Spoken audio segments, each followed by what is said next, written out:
Happy GA Recap Monday. I hope you guys are having a fantastic Monday. I know I am. I am so excited to be bringing you another episode of GA Recap Monday, where I am currently recapping the newest episodes of Ghost Adventures Aftershocks.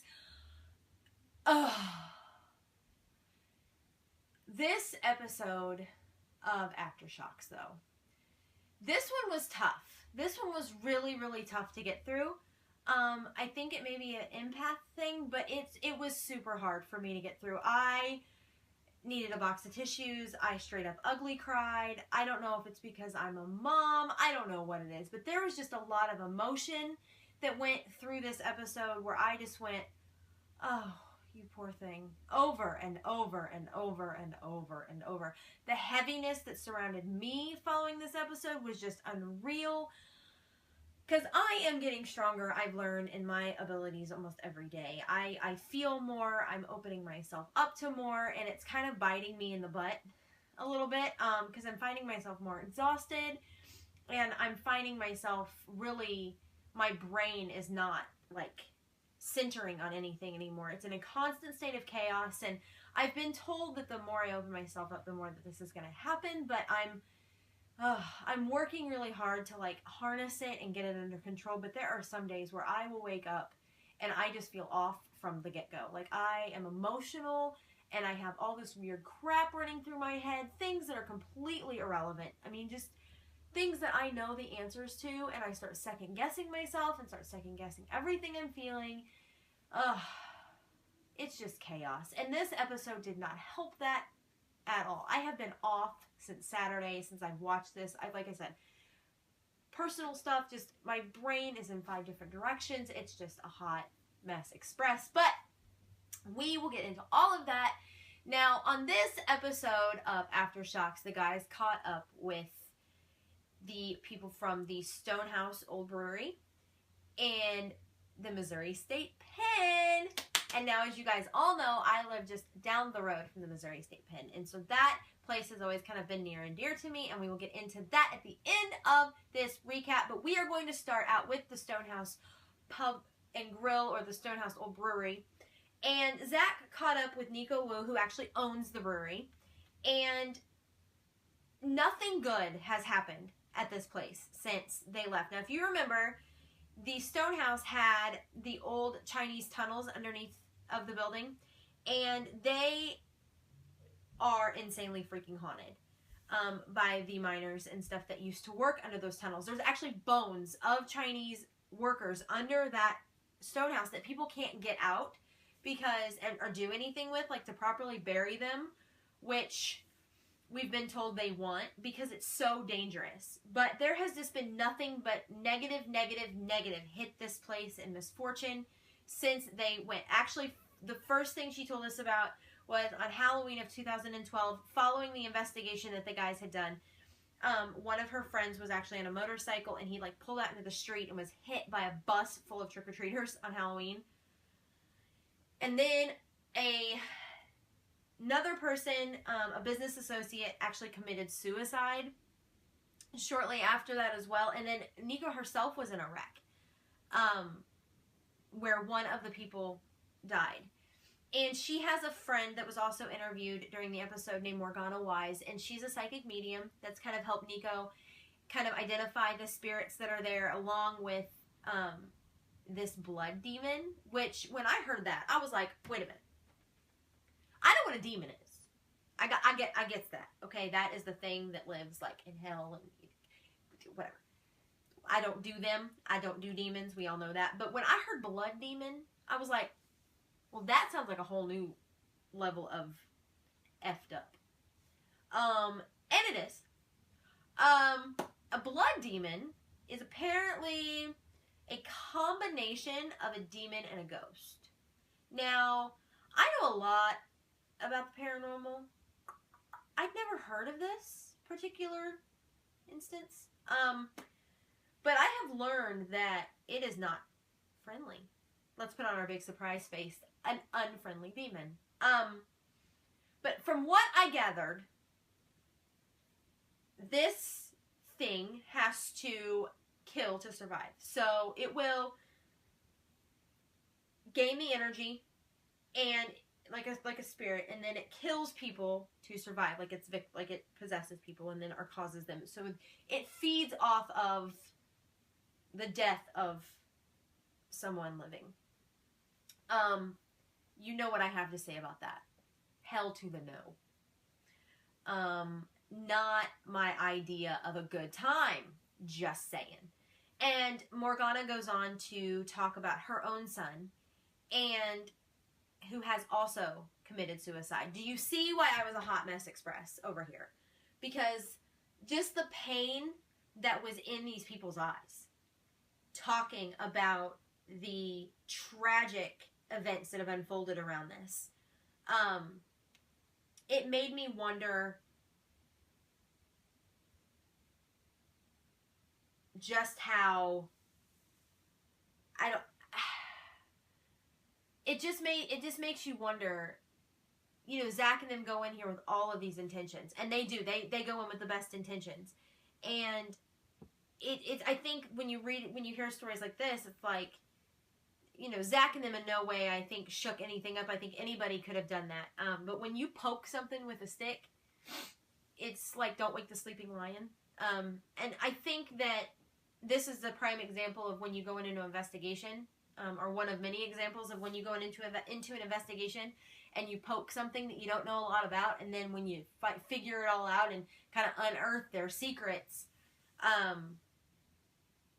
you kind of open Pandora's box and you poke the sleeping lion and you wake the sleeping lion, and now the sleeping lion is pissed the hell off.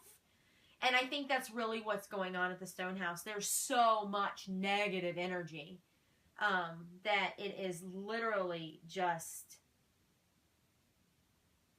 sucking the life out of everyone there. And especially, I think, Nico, because Nico lives above the brewery. She lives upstairs in the top floor of it.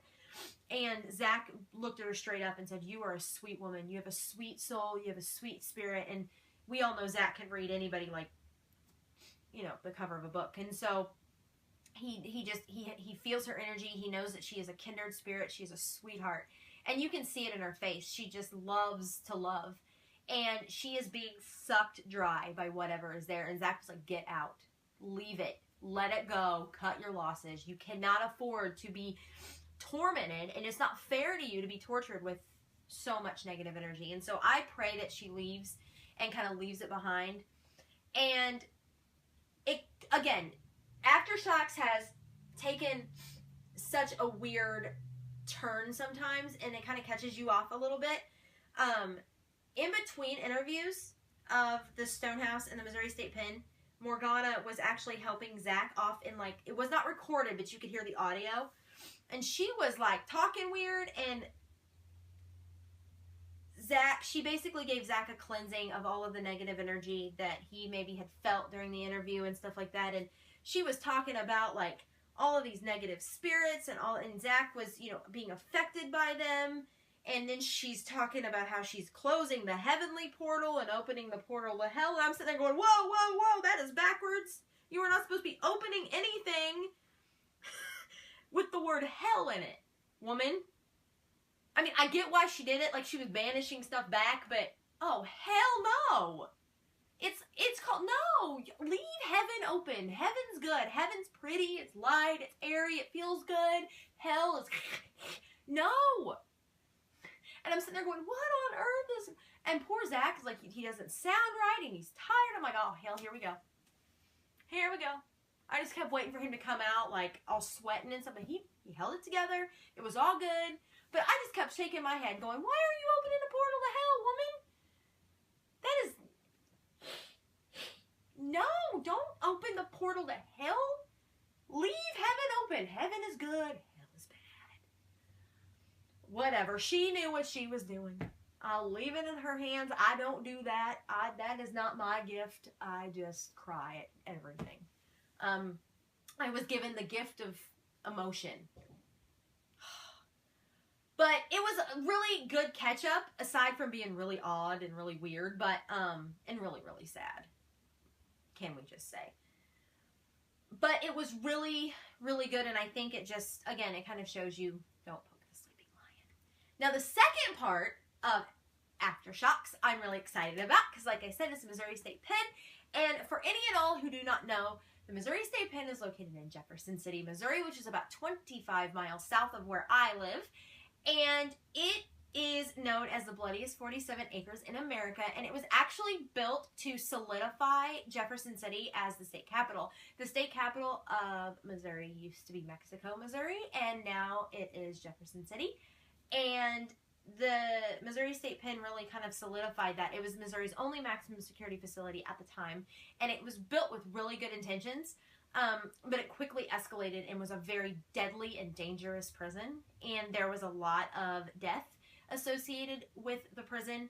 And you can still go there today and get tours, and you can have like a guided tour that's like an hour or two long, or you can bulk up and brave up and stay 6 or 8 hours at night by yourself on paranormal tours. They do it all the time. They basically say, pat you on the back and say, good luck, we'll see you in the morning if you're still alive, and we'll come get you. But they lock you in, and you have free reign of the safer parts of the prison. You can't go in some of the areas because it's just not safe anymore, but you can go in most of the areas, and they'll give you a tour beforehand to kind of know the hot spots and stuff like that. But they just basically like, it's $90 and I'm totally doing it.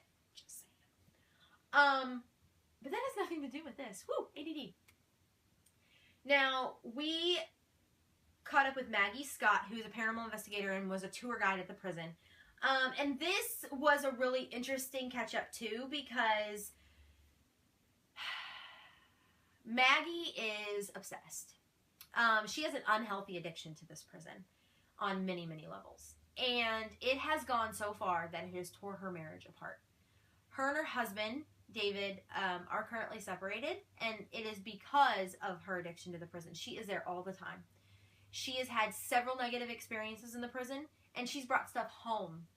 And it's just, it's sad because, you know, they interviewed her at first, and we're talking about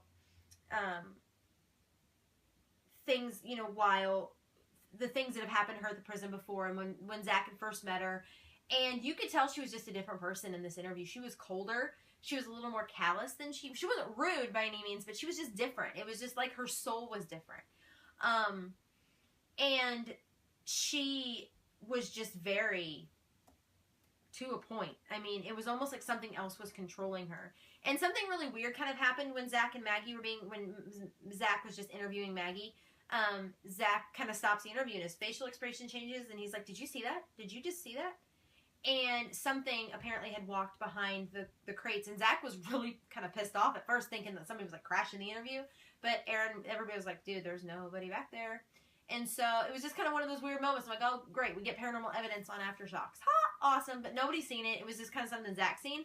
But Maggie and everybody could kind of change Zach's, you know, notice the change in Zach's facial expression. And so it makes you wonder if it's something associated with Maggie or if it's something that they just kind of got rid of off camera a few minutes before.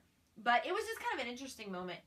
And then he brings out Maggie's husband to interview them. Originally going to interview them separately, and actually ends up interviewing them together, thinking it was going to be a little bit better for him.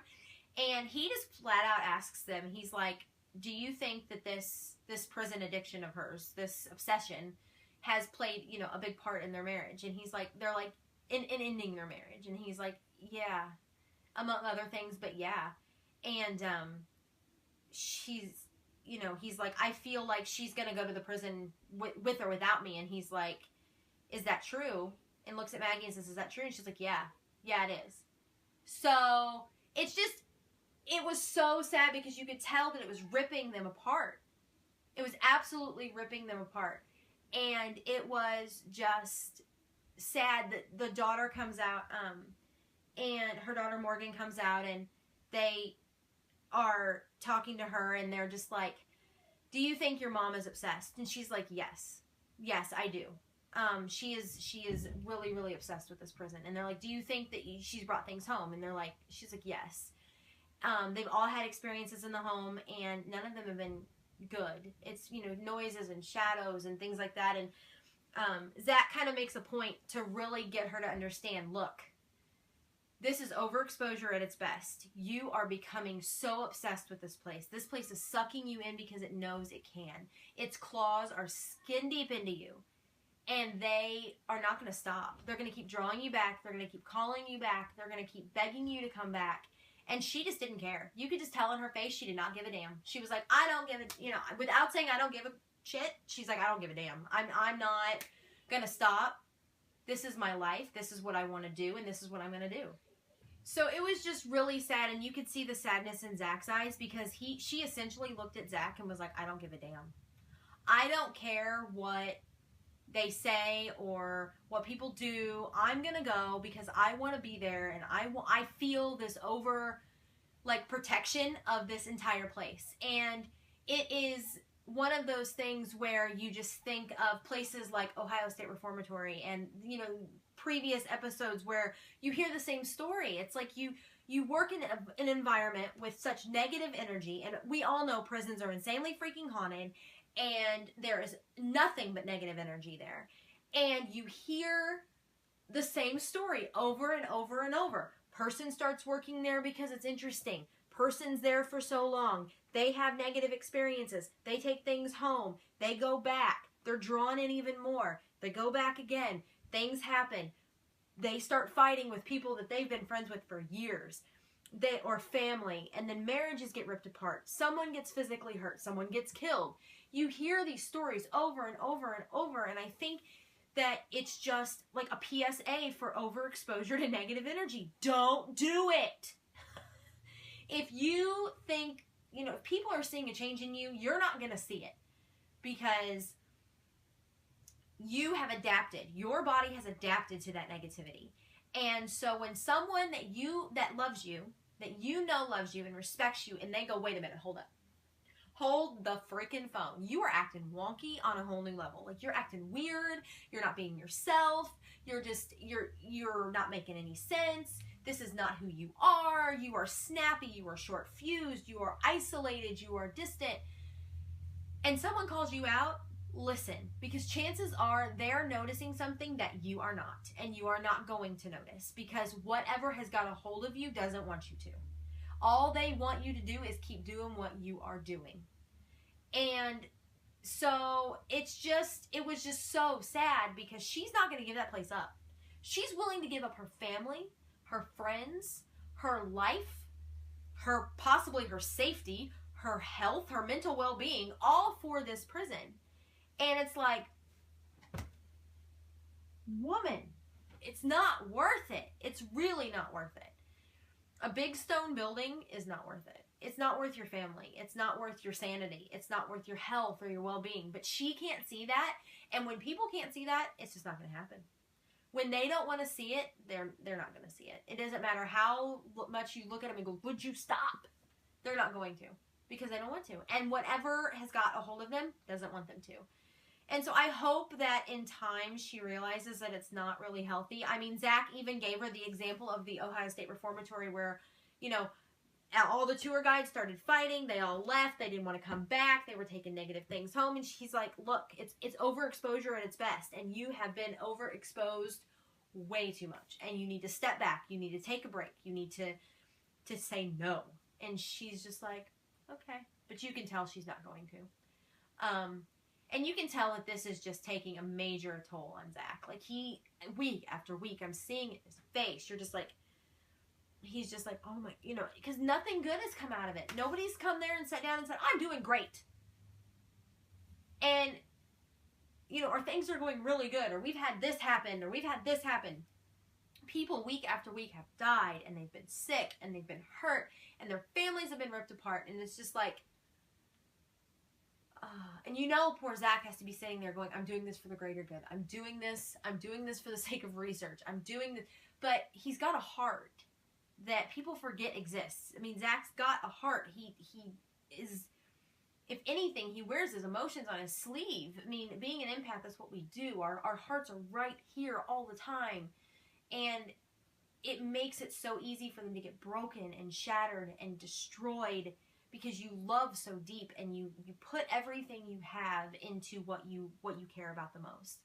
You pour your soul into everything that you want in your life, and it bites you over and over and over, and you can't stop it. You can't control it. It's just who you are. I feel you, brother. I feel you. that is me. There should be arrows, like pointing, like right here, with big sign, me, because it's exactly who I am. And so you know that it's breaking his heart, because if that was me sitting in that position, knowing that the people that I have done things for and tried to help are now coming back to me going, I'm falling apart, I would feel terrible, because I can't help it. That's just who I am, and I know that's who Zach is, and it's just sad. But I hope that we get one good episode. Like, they're all good episodes, but I'm hoping that we get like a positive one soon, because I'm just, it is draining me, and I know that this particular one was super, super intense. So that's all I have for GA Recap Monday. I will be back tomorrow for GA QA Tuesday, as well as What Should I Do Wednesday, and of course GA Flashback Friday.